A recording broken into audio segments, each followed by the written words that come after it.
అందరికీ నమస్కారం. మా వీడియోస్ కనుక మీకు నచ్చితే లైక్ చేసి మా ఛానల్ని సబ్స్క్రైబ్ చేసుకోండి. ఓసోస్ ఇది చాలా బాగుండాది అంటూ బలవంతంగా ఇషాన్ దగ్గర నుండి విడిపించుకొని కొంగు నడుముకు దోపుకుంటూ పక్కనే ఉన్న చైర్ పైకెత్తి, ఏది చూడు, ఒక్కసారి అడుగు ముందుకేసి, అవతల 10 తలలు నరకకుంటే నా పేరు మిత్రకర్ణిక కాదు అంటుంది. ఈసారి అశోక్ గారు మాత్రం రామనాథం గారి చేయి పట్టుకొని, రాము, ఏంట్రా నువ్వు చేసే పనులు? తననింకా రెచ్చగొట్టకు. నాకు అర్థమైంది తమరి పరీక్షలు. తనకి నిజంగానే ధైర్యం ఎక్కువ, అంతకు మించి మొండి కోపం ఎక్కువ. చెప్పాను కదా, వ్యతిరేకమైన పని, నలుగురికి నష్టం కలిగించే పని, ఏదైనా అవమానం చేసే పని ఎవరు చేసినా నీ పొజిషన్లో నేనున్నా కూడా ఆలోచించకుండా బుర్ర బద్దలు కొడుతుంది. తనకి భయం అనేది తెలియదు. ఇంకా రెచ్చగొట్టకు. ఆ తర్వాత ఈ బుర్ర మీద కొట్టిందంటే మా చెల్లెమ్మ ఏడుస్తుంది. కన్నమ్మ మాత్రం ఆవేశంగా ఊగిపోతూ ఉంటే ఇషాన్ తన చేతిలో ఉన్న చైర్ లాగి పడేసి తనని దగ్గరికి తీసుకుంటూ, మిత్ర, ఇలా చూడు అంటాడు. చిన్నబాబాని ఎన్ని మాటలు అన్నాడు ఈ కోడి మనిషి అంటుంది. కోడి మనిషి కుక్క మనిషి ఏంటే అంటాడు. ఇదిగో, ఆ మనిషికి మెదడు అస్సలు లేదు, ఇట్లా మాట్లాడుతూ ఉంటాడు అంటూ గుడ్లురిమి చూస్తుంది. ఏంటమ్మాయి అంత ధైర్యంగా మాట్లాడుతున్నావు? నాతో మాట్లాడడానికి మీ మామకే దడ తెలుసా అంటాడు. దడ లేదు, దొండకాయ కూర లేదు, నీతో మాట్లాడడానికి మళ్ళీ దడ కూడానా? అవన్నీ ఈ కన్నమ్మ దగ్గర కుదరవు అంటుంది. ఎందుకు కుదరదు? కుదిరి తీరాలి అనగానే ఇంకా దండకం మొదలు పెట్టుకుంటుంది. అందరూ తల కొట్టుకుంటే ఇషాన్ మాత్రం మిత్ర అని గట్టిగా అరుస్తాడు. అప్పుడు తన కోపం కంట్రోల్ చేసుకొని సైలెంట్గా నిలబడగానే అశోక్ గారు కోపంగా చూస్తూ, కన్నా, నువ్వు మిత్రని అన్నావంటే మర్యాదగా ఉండదు. అంత గట్టిగా అరుస్తావేంట్రా? నీకంత ధైర్యం ఉంటే ఇడుగో ఈ సన్నాసి ఉన్నాడు కదా, పుండు పెట్టడానికి వచ్చి నా కోడల్ని ఇబ్బంది పెడుతున్నాడు. వీడితో మాట్లాడడానికే ధైర్యం లేదు కానీ నా కోడల మీదకి ఒంటి కాలి మీదకు లేస్తావు. ఇంకొకసారి అతి చేసావంటే తన్నులు తింటావు. ఇషాన్ తిట్లు తింటూ ఉంటే తన కోపం పూర్తిగా కాకపోయినా ఇంకాస్త తగ్గించుకుంటూ, దొరా, నువ్వు పెనిమిటిని ఏటి అనకు అంటూ, నానే ఏడు నుంచి పోతా ఉండా, నాకు ఈ మనిషిని చూస్తే కోపం మళ్ళా వస్తుంది అంటూ పైకి వెళ్తూ ఉంటుంది. కన్నిక అని పిలుస్తాడు. ఆ పిలుపులో ఏదో వాత్సల్యం కనిపించి వెనక్కి తిరిగి అలాగే చూస్తూ ఉంటే చిన్న చిరునవ్వు నవ్వుతాడు. తను కూడా అలాగే చూస్తూ ఉంటే, ఇలా రామ్మా అని పిలుస్తాడు. నానేటి రాను, మా చిన్నబాబాని తిట్టినావు, అవమానం చేసినావు, బాధ పెట్టినావు. అదేంటి, నిన్ను కూడా నేను చాలా తిట్టాను కదా అనగానే, చూడు పెద్దయ్య, నన్ను ఎవరేమన్నా కూడా నేను పట్టించుకోను. కానీ నా వాళ్ళని ఎవరన్నా ఏదన్నా అంటే నాలో ఉన్న శివంగి బయటికి వస్తుంది అంటూ, అయినా నీకు నాకు పడదలే స్వామి, నీ దారి నీది, నా దారి నాది, నేను పోతా ఉండా అంటూ తను మళ్ళీ వెనక్కి తిరిగేసరికి, అంతేనా అంటాడు. ఏందబ్బా, అంత కాకుంటే కూసింత డబ్బులు కూసిన్ని నగలు ఇయ్యమంటావా ఏంది అంటుంది. తన డైలాగ్కి చిన్నగా నవ్వుతాడు.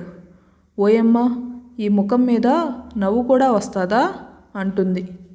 అసలు మిగిలిన వాళ్ళైతే సైలెంట్గా చూస్తూ ఉన్నారు. వాళ్ళందరికీ అంత స్వేచ్ఛగా మాట్లాడడానికి చాలా భయం. ఇషాన్ మాత్రం తన చేయి పట్టుకుంటూ, మిత్ర, ప్లీజ్ రా అంటాడు. నువ్వు ఊరుకో, పీసు లేదు పాసు లేదు, మాట్లాడనివ్వు. ఇషాన్, మీకెలాగో భయం, నా కూతురు ధైర్యంగా మాట్లాడుతుంది కదా అనగానే కూతురు అనేసరికి ఒక్క క్షణం కాస్త షాక్ అయ్యి అలాగే చూస్తూ ఉంటుంది. ఏంటమ్మా అలా చూస్తున్నావు అనగానే తను సైలెంట్గా అశోక్ గారి వైపు చూస్తుంది. ఇలా రా కన్నమ్మ అంటాడు. నేరుగా ఆయన దగ్గరికి వెళ్ళి ఆయన కాళ్ళ దగ్గర కూర్చుంటూ చేయి పట్టుకొని, చెప్పుదొరా అంటుంది. ముచ్చటగా అనిపిస్తుంది రామనాథం గారికి. ఆయన పక్కనే కూర్చొని, నీ పేరేంటి అంటాడు.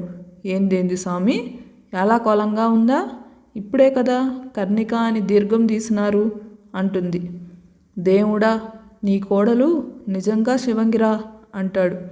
చాలా సంతోషం, ఇప్పటికైనా తెలుసుకున్నారు అంటూ, నువ్వు చెప్పు దొరా, ఏటో పిలిచినావు అనగానే మిగిలిన వాళ్ళ వైపు చూస్తూ, కూర్చోండి, మీకేమీ నిలువు జీతం ఇయ్యట్లేదు కదా అంటాడు.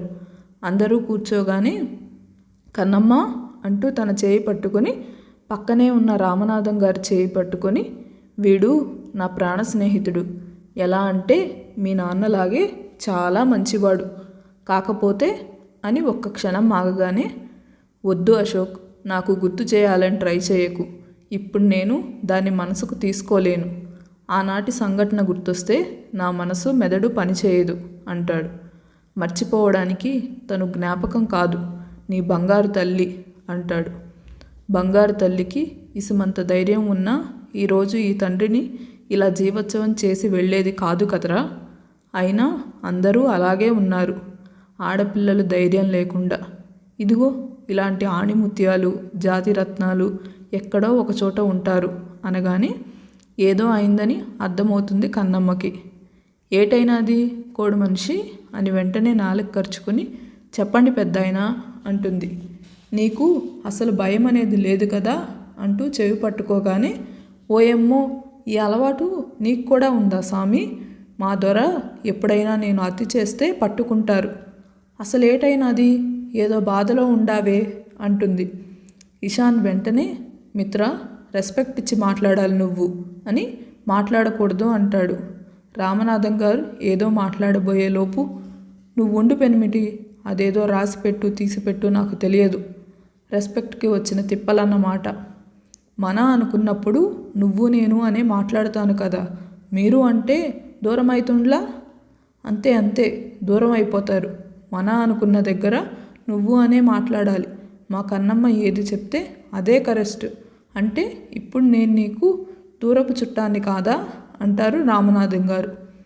మళ్ళీ చుట్టమంటావేంది పెద్దయ్యా, నువ్వు మా దొరకి స్నేహితుడివి అంటే ఇంటి మనిషివే కదా, చెప్పు ఏంది నీ బాధ, ఏంది సానా బాధపడతా ఉండావు, ఏదేదో వైరాగ్యంతో మాట్లాడుతూ ఉండావు, ఇదంతా చాలా కష్టంగా ఉందబ్బా అంటుంది.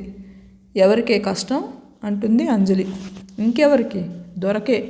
చూడు, ఈ పెద్దయ్య బాధపడుతూ ఉంటే బాధపడతా ఉండాడు దొర, నాకు దొర బాధపడితే అసలు ఇష్టం ఉండదు అంటూ అలాగే కూర్చున్న దగ్గర నుండి కదలకుండా రామనాథం గారి వైపు చూస్తూ, ఏటైనాది అంటుంది. ఏమీ జరగలేదు, కానీ ముందు ఇది చెప్పు, నువ్వు చిన్నప్పటి నుంచి ఇంతే ధైర్యంగా ఉండేదానివా, లేదంటే పరిస్థితుల వల్ల అలా అయ్యావా అనగానే నడుముకు చేతులు పెట్టుకొని కోపంగా గుడ్లురుము చూస్తూ ఉంటుంది.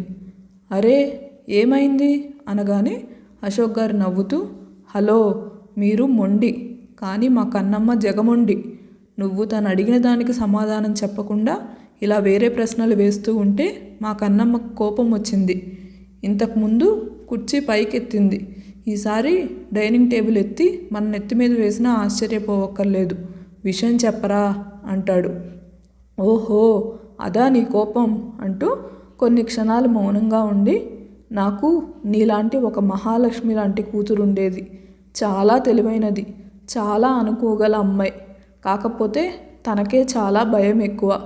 కాలేజీలో జాయిన్ అయిన తర్వాత ర్యాగింగ్ చేశారు అనగానే అప్పటి వరకు అర్థమైనా ఆ తర్వాత అర్థం కాకపోయేసరికి అదేటి అంటుంది. పక్కనే ఉన్న దీప్తి, అంటే అమ్మాయిల్ని ఎగతాళి చేస్తూ ఏడిపించడం అంటుంది. ఓసోస్, అట్టా ఎట్టా చేస్తారు ఆ గుంటలు అంటుంది. కాకపోతే అదంతా మాకు తెలియదు. ఎప్పుడూ సంతోషంగా ఉండే నా కూతురు కాలేజీలో జాయిన్ అయిన తర్వాత సంతోషంగా లేకపోగా ఎప్పుడూ ఏదో పోగొట్టుకున్నట్టు ఉండేది. ఏమన్నా అడిగితే ఏం లేదని చెప్పేది.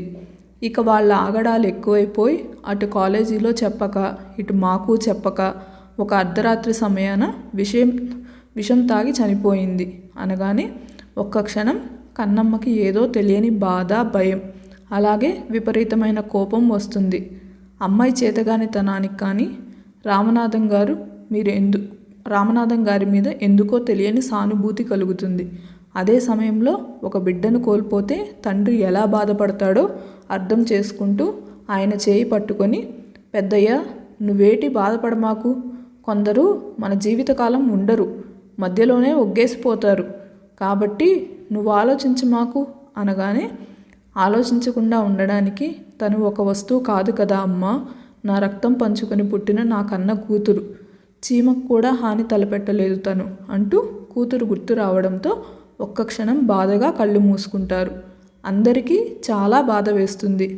నిజంగా రామనాథం గారి అమ్మాయి చాలా మంచిది, ఎవరినీ కూడా ఒక మాట అనదు, అలాగే చాలా భయస్తురాలు. ఇలా తను అర్ధాంతరంగా చాలిస్తుందని ఎవరూ ఊహించలేదు. అక్కడ నిశ్శబ్దం రాజ్యమెలుతూ ఉంటే కన్నమ్మ తన కన్నీళ్లను తుడుచుకొని, సరే సరే మీరిట్టా బాధపడమాకండి మళ్ళీ అంటూ, ఇందాకేదో అడిగినారు కదా అంటుంది టాపిక్ చేంజ్ చేయడానికి. ఇక ఆయన కూడా అందరినీ బాధ పెట్టడం ఇష్టం లేక, అదే నువ్వు ఇంత ధైర్యంగా ఎలా ఉన్నావు అనగానే, ధైర్యంగా ఉండటం ఏంటి, నా రక్తంలోనే ఉండేది కదా, మా అయ్య, నేను, మా కుటుంబం, అలాగే మా వాళ్ళందరం అడవిలోనే ఉంటాం. అడవిలో ఉండడం అంటే ఆషామాషి కాదు, ఎప్పుడూ నిరంతరం ప్రాణాలతో పోరాడుతూ ఉండాలి, ఎటువైపు నుంచి ఏ జంతువు వచ్చి దాడి చేస్తుందో అనేసి. అందుకే చిన్నప్పటి సంధి మాకు వేట నేర్పిస్తారు. అలాగే ఎటువంటి క్రూర జంతువులు వచ్చినా వాటి నుండి రక్షణ పొందడానికి మార్గాలు కూడా చూపిస్తారు. అప్పుడే చిన్ను బన్ను ఫ్రెష్ అయ్యి వచ్చి, పిన్ని అంటూ తన మెడ చుట్టూ చేతులు వేసి ఊగుతూ ఉంటే, వాళ్ళతో పాటు తను కూడా ఊగుతూ వాళ్ళు కింద పడకుండా జాగ్రత్తగా పట్టుకొని, మరి అప్పటినుంచే మాకు ధైర్యం అంటే ఎవరో చెప్పేది కాదు, మా అలవాట్లలో, మా పనులలో, మా రక్తంలోనే కలిసిపోతుంది, నిరంతరం పోరాటం కదా అంటూ చిన్ను బుగ్గ మీద ముద్దు పెడుతూ, పిన్ని అనగానే, చెప్పు బుల్లెమ్మ అంటుంది. మనము డ్యాన్స్ కాంపిటీషన్కి డ్రెస్ తీసుకోవాలి పిన్ని అంటుంది. ఏంటో ఈ ఇంగిలి పీసు మొక్క అర్థమై సావదు నాకు అంటుంది. రామనాథం గారు ఇంగిలి పీసు అనగానే, ఇదేం పీసు అంటారు. పెద్దయ్య బాగా చెప్పినావే, అదే కదా నాకు తలకాయ పట్టుంటుంది, ఎవరు నేర్పమన్నా నేర్పలేదు, నువ్వు నేర్పిస్తావేటి అంటుంది. ఏందిరా అంటూ అశోక్ గారి వైపు తిరగగానే, తను ఇంగ్లీష్ నేర్చుకోవాలనుకుంటుందిరా, మాకేమో కుదరట్లేదు, నేను నేర్పిస్తానన్నా నాకు రెస్ట్ అవసరమని అసలు స్లేట్ తెచ్చుకోదు అంటాడు. ఏంటి స్లేట్ తెచ్చుకుంటుందా అంటాడు. ఏంటి పెద్దయ్య అట్లా గుడ్లు పత్తికాయలు అంత చేస్తూ ఉండవు, నేను ఇంగిల్ పీస్ నేర్చుకోవాలా, ఆ తెల్లగుంట పని చెప్పాలా అంటుంది. తెల్లగుంట అదెవరు అనగానే, ఉందిగా ఈయన గారి తెల్లగుంట అంటూ పక్కనే ఉన్న ఇషాన్ వైపు చూసి మూతి తిప్పుతుంది. ఈడియట్, ఇంకొకసారి తన గురించి మాట్లాడావంటే కొడతా నేను అంటాడు. రామనాథం గారు వెంటనే కన్నా అంటాడు. అందరూ ఆయన వైపు చూడగానే, ఎందుకు కర్ణికను అలా అంటున్నావు అంటారు. అంటే రామనాథం గారు మా కన్నమ్మ పార్టీలోకి వచ్చేస్తారా? ఇషాన్ ఆయన వైపు చూస్తూ మళ్ళీ నార్మల్గా ఫేస్ పెట్టుకొని, మీకు తెలియదు అంకుల్, ప్రతిదీ ఆ మ్యాటర్కి లింక్ పెడుతూ ఉంటుంది అనగానే, మరి తమరి పెళ్లి దాకా వచ్చి ఆగిపోయిన మ్యాటర్ కదా, ఆ మాత్రం వేడి ఉంటుందిలే అంటాడు. ఏంటి ఉండేది, ఈవిడ గారేమీ తక్కువ కాదు, చంపడం తప్ప అన్నీ చేసేసింది అనగానే, కన్నమ్మ ఒక ఐబ్రో రైస్ చేసి, ఏంటి ఇప్పుడు ఆ తెల్లగుంట మీద జాలి పడతా ఉండావా పెనిమిటి అంటుంది. దేవుడా, నేనేమీ జాలి పడట్లేదు, ఆ ఇంగిలి పీస్ ఏదో మీ పెద్దయ్యని అడిగి నేర్పించుకో అంటాడు. రామనాథం గారు కన్నా అనగానే, ఓకే అంకుల్, మీ కర్ణికని ఏమీ అనట్లేదు ఓకేనా అంటాడు. కర్ణిక అనగానే, చెప్పు పెద్దయ్యా అంటుంది. ఒకసారి తన వైపు చూసి, మా ఇంటికి వస్తావా అంటాడు. క్షణం కూడా ఆలస్యం చేయకుండా, ఓ అత్త, దొర, పెనిమిటి, మేఘమక్క, చిన్నబాబా, పెద్దబాబా, బుల్లెమ్మ, బుల్లోడు అందరికీ చెప్తా ఉండా, నేను పెద్దయ్యతో పాటు పోతా ఉండా, పా పెద్దయ్య అంటూ కూర్చున్న దగ్గర నుండి లేవగానే ఆశ్చర్యంగా చూస్తూ, నిజంగానే వస్తున్నావా అంటాడు. అదేటి, నిజంగా అబద్ధంగా కూడా ఉంటాయా, నువ్వేదో కుశాలకి రమ్మని పిలిచినట్టుండావే అంటుంది. నువ్వు వస్తానంటే అంతకంటే భాగ్యమా, ఇంత త్వరగా ఒప్పుకుంటావని అనుకోలేదు అంటూ కూర్చున్న దగ్గర నుండి లేచి, రే అశోక్ బాయ్ అనగానే అందరూ ఒకరి ముఖాలొకరు చూసుకుంటూ ఉంటే, అంజలి గారు మాత్రం, అది అన్నయ్య గారు ఈవిడ గారి పద్ధతి, మాకు ఇన్ఫర్మేషన్ ఇచ్చింది, జస్ట్ వెళ్తున్నానని, పర్మిషన్లు అడగడాలు ఏవీ లేవు అనగానే, ఇదిగో అత్త, ఏదో తిడతా ఉండవు నువ్వు, ఎన్ని రోజులు తిట్టుకుంటావో తిట్టుకో, నేను ఇంగిల్ పీస్ నేర్చుకుంటా, దడదడలాడించేస్తా, నువ్వు పా పెద్దయ్యా అంటూ ఆయన చేయి పట్టుకోగానే ఇషాన్ మాత్రం అంతేలేవే, నీకు మొగుడు అక్కర్లేదు కదా అంటాడు. కన్నమ్మ అర్థం కాకుండా అయోమయంగా చూసి, ఏంది పెనిమిటి అంత మాట అన్నావు? ఆ కూత కూసింది ఎవరో చెప్పు, అడ్డంగా 4 తెక్కొస్తా. నా పెనిమిటి గురించి అట్టా ఎవరు వాగినారు అంటుంది. దేవుడా, దీనికి ముందు తెలుగు అర్థమయ్యేలా చెప్పాలి అంటాడు. ఏందో స్వామి, నేను పోతా ఉండా అంటూ, నువ్వు పా పెద్దయ్యా, పెద్దమ్మ ఎదురు చూస్తుండ్లా నీకోసం అంటుంది. అప్పుడే ఈవిడ గారికి అన్నీ తెలిసిపోతాయి అంటుంది అంజలి. ఏదోలే అత్త, తెలుస్తాయి అంటూ, పెనిమిటి నువ్వు కూడా పా, మొగుడు పెళ్ళాలు కలిపి వస్తే పెద్దమ్మ సంతోషపడుతుంది అంటూ ఇషాన్ని కూడా తొందర చేస్తుంది. నేను అసలు డ్రెస్ కూడా చేంజ్ చేసుకోలేదే అనగానే, ఇప్పుడేటి అందాల ప్రదర్శనకి ఏదైనా పోతా ఉండావా అంటుంది. దేవుడా, దీనికి కోపం ఎక్కువ అయిపోతుంది రోజు రోజుకి అంటూ, మిత్ర అంటూ సీరియస్గా చూస్తాడు. అశోక్ గారు మాత్రం, ఆఫీస్ నుంచి వచ్చాడు కదా కన్నమ్మ, కాస్త స్నానం చేయనివ్వు, చిరాగ్గా ఉంటుంది కదా అనగానే, నువ్వు చెప్తే సరే దొరా అంటూ ఇషాన్ బ్యాగ్ అక్కడ పెట్టడంతో అది తీసుకొని, నువ్వు బేగిరా పెనిమిటి అంటూ, పెద్దయ్య ఆగు ఇప్పుడే వస్తామంటూ స్పీడ్గా రూమ్లోకి వెళ్ళగానే, చూసారా అంకుల్, మీ కూతురు బుల్లెట్ స్పీడ్ అంటాడు. నువ్వు మాత్రం నత్తనడకలాగా ఇక్కడే ఉన్నావు కదా అంటాడు. తండ్రి నేను మాట్లాడలేనంటూ కన్నమ్మ వెనకే వెళ్తాడు ఇషాన్ కూడా. హడావిడి పడిపోయి డ్రెస్ తీసి పెట్టి ఇంకా రూమ్లో మొత్తం సర్దుతూ ఉంటే కోట్ తీసేసి కన్నమ్మ చుట్టూ వేసి దగ్గరికి లాక్కుంటాడు. ఓలమ్మ పెన్మిటి ఏటి చేస్తూ ఉండావు అంటుంది. తను పెట్టుకున్న పెద్ద బుట్ట కమ్మలు పెదవులతో టచ్ చేస్తూ, ఏముంది నా భార్య చాలా హుషారుగా ఉంది కదా అంటున్నాడు. చుట్టూ చేతులు పోనిచ్చి, ఏంటే నీ స్పీడు అంటూ పెదవుల ప్రయాణం మెడ మీద నుండి బుగ్గ మీదకు తీసుకురాగానే భయంగా, పెనిమిటి ఏటి చేస్తా ఉండావు నువ్వు అంటుంది. తనని ఎదురుగా తిప్పుకొని తలపైన ముద్దు పెడుతూ, ఎందుకే అంకుల్ అడగగానే ఒప్పుకున్నావు అనగానే, పెద్దయ్య కళ్ళల్లో బాధ చూసినాను పెనిమిటి, అందుకే అడగగానే కాదనలేకపోయాను, నన్ను మన్నించు, నీ అనుమతి లేనిదే ముందే వస్తానని చెప్పినాను అంటుంది. మనుషులను అర్థం చేసుకోవడంలో నువ్వు ముందుంటావు మిత్ర, నేనేమీ తప్పుగా అనుకోను నన్ను ముందే అడగనందుకు, ఉండు ఫ్రెష్ అయ్యి వస్తాను అంటూ తను వాష్రూమ్లోకి వెళ్ళగానే మిగిలిన చిన్న చిన్న పనులు పూర్తి చేసేసి గబగబా కిందకు వెళ్ళి ఇషాన్ కోసం ఒక మంచి టీ ప్రిపేర్ చేసుకొని మళ్ళీ స్పీడ్గా వెళ్ళిపోతుంది. అక్కడ ఎవరిని పట్టించుకోలేదు. రామనాథం గారు మాత్రం కన్నమ్మ వైపు అలాగే చూస్తూ ఉన్నారు. నిజంగా చాలా హుషారు కర్ణిక అంటాడు. అంజలి గారు వెంటనే, అవునన్నయ్య, అత్తగారినైనా నన్ను కూడా భయపెట్టేంత. ఆయన అయోమయంగా, ఏం మాట్లాడుతున్నావమ్మా అనగానే, మీకు తెలియదన్నయ్య, దానికి కోపం వస్తే ఎదురుగా ఎవరున్నారన్న సంగతి చూసుకోదు, ఎవడైనా సరే చెడుగుడు ఆడేస్తుంది, అయితే తప్పును సహించదన్నయ్య, మన అనుకుంటే ఎంత దూరమైనా వెళ్తుంది, అందుకు నిదర్శనం ఇదిగో ఈరోజు నా కుటుంబం ఇలా సంతోషంగా ఉండడం అంటుంది.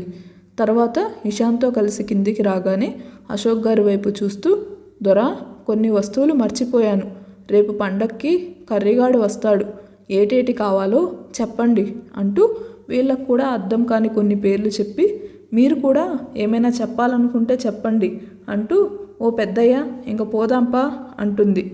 నువ్వు పా పెద్దయ్య, అసలే పెద్దమ్మ కూడా ఎదురు చూస్తూ ఉంటే కన్నమ్మ కోసం. ఈ వీడియో కనుక నచ్చితే లైక్ చేసి మా ఛానల్ని సబ్స్క్రైబ్ చేసుకోండి.